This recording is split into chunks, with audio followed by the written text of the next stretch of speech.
கர்த்தருடைய வார்த்தைக்கு நேரா நம்ம போலாம்.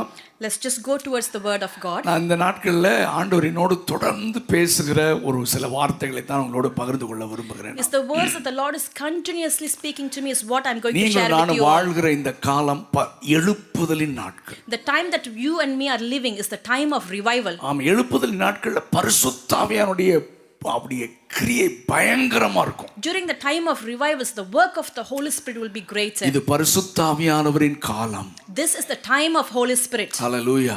Hallelujah. அதனால நம்ம இடம் கொடுக்காத வரைக்கும் அவர் ரொம்ப ஜென்டில் காட், அவர் கிரியை செய்ய மாட்டார். Unless we give space, he is a very gentle God. He will not do his நான் work. உதாரணத்துக்கு ஒரு காரியத்தை சொல்றேன். I will give you an example.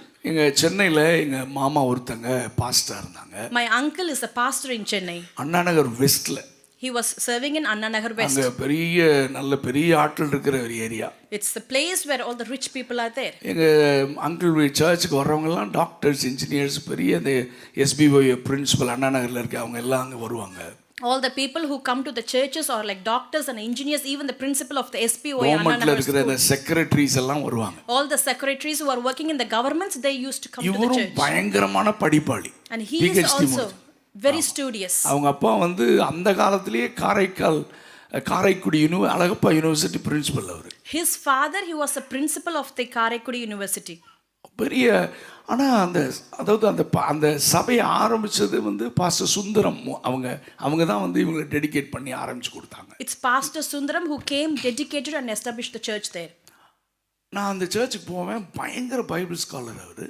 I used to go to the church. He is a Bible scholar. ஆனா அந்த search ரொம்ப டிசிப்ளினா நடத்துறேன்னு சொல்லி, but he says that he wants to lead the church in a disciplined manner. CSI விட ரொம்ப மோசமா போயிட்டு இருக்கும். It was going worse than a CSI church. எனக்கெல்லாம் அங்க போனா கட்டி போட்ட மாதிரி இருக்கும். For me, I felt like has been ஏன்னா அவரு எக்ஸைட் ஆகி வர்ஷிப்ல இப்படி கை தட்டறது கூட அலோவ் பண்ண மாட்டார் pastor. Because he will not allow for you to get excited and clap your hands during worship.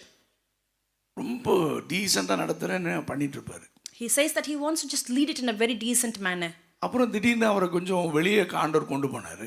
And the Lord took him out to certain places. வெளியெல்லாம் போய் ஏதோ ஒரு பாதிப்பு இன்னொரு எக்ஸ்ட்ரீம் போயிட்டார். Maybe after going out, he has got an impact and gone into an extreme, another extreme. Slaying the spirit அதெல்லாம் operate பண்ண ஆரம்பிச்சிட்டார். He started to operate slaying of the spirits. அதாவது இவங்க என்ன நினைக்கிறாங்கன்னா, நான் கண்ட்ரோல் பண்றேன். What they think is like that he is controlling. ஆவியானவர் இவரு ஆவியானவர் டிசிப்ளின் பண்ற மாதிரி. It is as if he is disciplining the Holy Spirit. நிறைய நம்மளும் அந்த மாதிரி தான் நினைச்சிட்டு இருக்கோம். Even ourselves we think in the same way. ஆவியானவர் எப்படின்னா, நீ எந்த அளவுக்கு அவருக்கு இடம் கொடுக்கறியோ அந்த அளவுக்கு உனக்குள்ள இருந்து கிரியை செஞ்சுட்டே இருப்பார். Holy Spirit is how much of space that you give for him, he will do great things within you. அவருடைய கிரியை நீங்க முடக்கவும் முடியும் உங்களால. You will be able to bind the work of the Holy Spirit. அவர் ஒரு ஜென்டிலான ஆண்டவர், நம்முடைய ஆண்டவர். Because he is a very gentle God. நம்ம விரும்பலன்னா அப்படி அமைதியா இருப்பார். If we do not like it, he will be quiet. நம்ம விரும்பி போனோம்னா அவர் இன்னும் அதிகமா கிரியை செய்வார். But if we like and get closer, he does great things. நீங்க வாயவே திறக்க கூடாது முடிவு பண்ணீங்கன்னா உங்களை தொந்தரவு பண்ண மாட்டார் sir. If you decide not even open your mouth, he will not disturb you. ஆமென். தாகமுள்ளவன் மேல் தண்ணீரையும் வறண்ட நிலத்தின் மேல் ஆறுகளையும் ஊற்றுகிறவன். It is during dry land that he pours out the water. பரிசுத்தாவின் அபிஷேகத்தை பெறாதவங்க எல்லாம் கேளுங்க. People who have not received the anointing of the Holy Spirit, ask for it. நீங்க அபிஷேகத்தை பெற்று இருக்கறன்னு நீங்க அமைதியா இருந்தீங்கன்னா எனக்கு சந்தேகமா தான் இருக்கு. After receiving the anointing, if you are quiet, then I have a doubt. ஆண்டவர் இருக்கறா இல்லையான்னு எனக்கு ஒரு டவுட் இருக்கு. I get a doubt whether God is there or not. நீங்க தப்பா நினைச்சாலும் எனக்கு கவலை இல்ல. Whether you take it wrongly, ஏன்னா இத சொல்றதுக்கு ஆண்டவர் என்ன ஏவனதுனால சொல்றேன். Because God is asking me to say this, I'm saying it to you. தேவ ராஜ்யத்தை இந்த தேசத்துல மொட்டக்கினதுக்கு அப்புறம் கர்த்தர் நம்மளை இங்க கூட்டி வந்து வச்சிருக்காரு. It's after he have crushed the kingdom of God, he has brought us here. நம்ம அமைதியா இருக்கலாமா? Can we be quiet? Hallelujah. Hallelujah. நான் உங்களை உற்சாகப்படுத்துறேன். I just want to encourage you all. இனிமேல் ஆராதனையில அமைதியா நின்னீங்கன்னா நீங்க எந்த சைடுல இருக்கீங்க நீங்க முடிவு பண்ணிக்கோங்க. Hereafter in the worship, if you are quiet, you just decide which side you are in. பிசாசு சொல்லுவான் வாயை திறந்துறாத. The Satan will say, do not open your mouth. Pastor சொன்னால வாயை திறக்காத. Even pastor says, do not open your mouth. ஸ்பெஷலா என்னென்னமோ சொல்லுவான், நீ நம்பாளு வாயை திறந்துறாத. Even special preacher will come and say something, but you belong to me, do not open your mouth. நீங்க சத்தம் போடாம இருந்தீங்கன்னா யாரோட ஆள்னு முடிவு பண்ணிக்கோங்க. If you are quiet, you just decide whose side you are in. ஆமென். நீதிமானுடைய கூடாரத்தில் ரட்சிப்பின் கம்பீர சத்தம் உண்டாகும். In the house of the righteous there will be sound of victory. அதாவது நான் எப்பொழுதுமே சொல்லுவேன், எங்க அப்பா ரோமன் கேத்தலிக் குடும்பம். I will always say my father is from a Roman Catholic இன்னும் எங்க background. அப்பாவுடைய அண்ணன் பெரியப்பா ஃபேமிலி அத்தனை பேரும் மதுரையில் தான் இருக்கிறாங்க. இன்னும் அவங்க எல்லாம் ரோமன் கேத்தலிக் தான். All my father's brothers and all the relatives still in Madurai, they all are Roman Catholics. எங்க அம்மா வந்து CSI background. My mother is from a CSI background. ரெண்டு பேரையும் ஆண்டவர் ரட்சித்த பிறகு குடும்பமா இணைச்சார். After they've been saved, God made them as a family. அப்போ நாங்கெல்லாம் நல்ல வளர்ந்ததே பென்டிகாஸ்டல் எக்ஸ்பீரியன்ஸ்ல தான். We just born and brought up in the Pentecostal அப்போ experience. சின்ன வயசுல நாங்க பார்த்த சபையின் அனுபவம் வித்தியாசமா இருந்தது. The experience that we had in our younger age of that of a congregation is சபை completely அப்படியே different. அந்த ஆராதனையை நிறுத்தவே முடியாது. The congregation, the worship, they cannot stop it at all. அப்பெல்லாம் இவ்வளவு பெரிய எக்யூப்மெண்ட்ஸ் எல்லாம் கிடையாது. Before that, we do not have these many ஒரு instruments. 300-400 பேர் சர்ச்சில் உட்காந்துருப்பாங்க, எல்லாம் கீழே உட்காந்துருப்பாங்க. Maybe 300-400 people in the congregation, they would be seated on the floor. முதல் பாட்டு பாடும்போதே அத்தனை பேர் முழங்கால வந்துருவாங்க. As they start with the first song, everybody will be on their knees. அங்க ஆராதிக்க ஆரம்பிச்சாங்கன்னா ஆவியில களி கூர்ந்து பாஸ்டரால ஆராதனை நிறுத்த முடியாது. As they start with the praise and worship, they will be rejoiced in their spirit, and the pastor will not be able to stop it நாங்கெல்லாம் at all. ரட்சிக்கப்பட்ட அபிஷேகம் பெற்ற அந்த நாட்கள்ல முன்னால உட்கார்ந்திருப்போம், ஆராதனை முடியும் போது வேற எங்கேயாச்சும் உட்கார்ந்திருப்போம். During the days where we have been saved, when the worship is starting, we would be on the front row, but when it finishes, we do not know where we are. எங்களுக்கு வெட்கமாவே இருக்காது.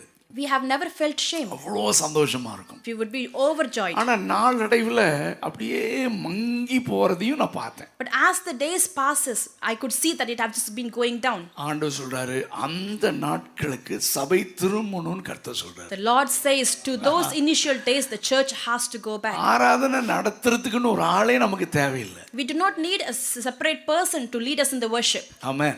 Amen. அப்ப ஆராதனைன்னா என்னன்னா அப்பா கூட நான் உறவாடுறது. Worship is I'm having that relationship with my father. இப்போ அப்பா கூட பேசுறதுக்கு இன்னொரு ஆள் வந்து பேசுங்கன்னு சொல்லணுமா? Do I need another person to come and say speak to your father? இந்த ரியல் எக்ஸ்பிரஷன் தானே. It's just the real expression, isn't இல்ல it?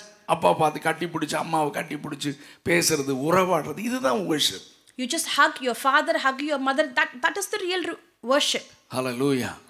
சோ நான் உங்களை உற்சாகப்படுத்துறேன், கர்த்தர் தொடர்ந்து நம்மை நடத்துவாராக. I would like to encourage you all that God will continue to lead us. கவனிங்க, பரிசுத்த ஆவியானவர். Listen, Holy Spirit. நாம் ஆராதிக்கிற தேவன் திரியேக தேவன். The Lord that we worship, he is a triune God. அவர் பிதா, குமாரன், பரிசுத்த ஆவியானவர். He is a Father, Son and the Holy Spirit. எனக்கு இந்த ஆவின்னு சொன்னா கூட எனக்கு என்னமோ ஒத்துக்க மாட்டேது. When I say spirit, I will not be able to accept it. அவர் ஆழ்த்தத்துவம் உடையவர். He is a personification of God. அவர் பரிசுத்த ஆவியானவர். He is a Holy Spirit. ஹல்லேலூயா. அவர் எனக்குள் வந்து வாசம் பண்ணுகிறார். He dwells within me. ஏன்னா என்னை பிதாவின் சித்தத்திற்கு நேராக நடத்துவதற்காக. Because to lead me towards the will of God. ஆமென். பரிசுத்த ஆவியானவர் அவர் ஒரு ஆள், person. Holy Spirit is a person.